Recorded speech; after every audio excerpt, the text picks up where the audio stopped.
which was the coolest thing of Ash vs. Evil Dead, being an unstoppable force of evil, the bloody gore scenes, or having pink hair in season 2?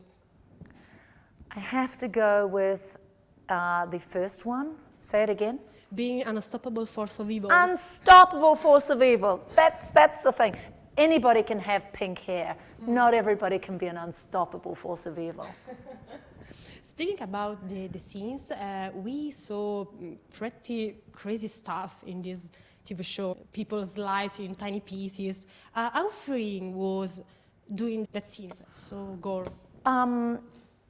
I find them always disgusting and not very funny, but it shows you another side of life. Not everybody knows that demon vomit tastes like Coca-Cola, or that fake blood is sweet. Yeah. The devil's in the zucchero. Yeah, the devil is sweet. I knew sugar was bad for us. Have you spoke with Bruce Campbell after the cancellation of the show or not? How was he? We didn't talk about that because my husband is the producer, so I will hear about it. They will talk to each other, but Bruce emailed me and said, "Hey, Lucy, you want to write a book?" I went, "Sure, why not?" And then we didn't talk about it again, so that will probably be our next project together. You can tell me, that chin is all real or not? Groovy. All real. There's no implants in there. Yeah. In the last episode, Ash tells to Kelly that the world is gonna need a strong leader like her, and she's a woman. So I want to know, it was intentional to say that thing in particular to Kelly or not? Well, yes, I think they wanted to develop the female buddy relationship, and then, of course, Ruby betrays Kelly. But also, I mean, Dana's an amazing fighter. Like, she's really good at that stuff. She will tell you she's really clumsy, but she's awfully good, and she's really super funny.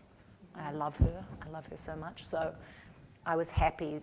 I have always been very lucky with my co-stars. So Renee O'Connor, who was Olympia, Gabriella in inglese.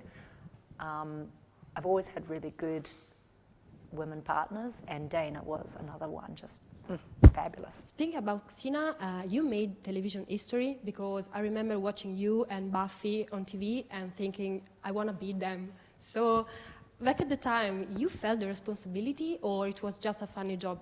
Just a funny job. I didn't know that it would be, that it would have such an effect on the fan base. But I'm very happy, I'm very lucky to have found myself in that role. It was never my intention. But you are a warrior also in real life, because you're an activist. You have fights for women's rights, for the environment. So how can we make our voice be heard today, in your opinion? I don't know. Recently things have changed, with the whole Trump effect on the media and social media. It tends to make people, before I would have said we can communicate with social media all over the world. Now, the propaganda has the effect of making people lose trust, to lose impetus, to lose interest, because we don't trust the medium. I think even if we start local, with your neighbor in America, more people know the name of the daughter of Tom Cruise than know their neighbor's child. It's different in Italy, and I think we need to adopt some Italian ways where you live more arm in arm. Start to care about the people around you, have more community, and not live online so much. But how can we have an effect? Is just, get to know people so that you feel their issues, their pain, their joy. You're part of the community. Questo è una rete. Do you still have the chakram or not? Yes, I have some chakrams, I think so. Where do you keep it? Oh, there's some closet, the garage, there's swords in the trunk of my car, in the back of the car. Or I have a closet, but yeah. So my children have grown up, there's just crazy things everywhere. Under the sofa, I've forgotten about it, but yes, I do have things like that. Okay, thank you so much. They are not sharp though. They will do no damage.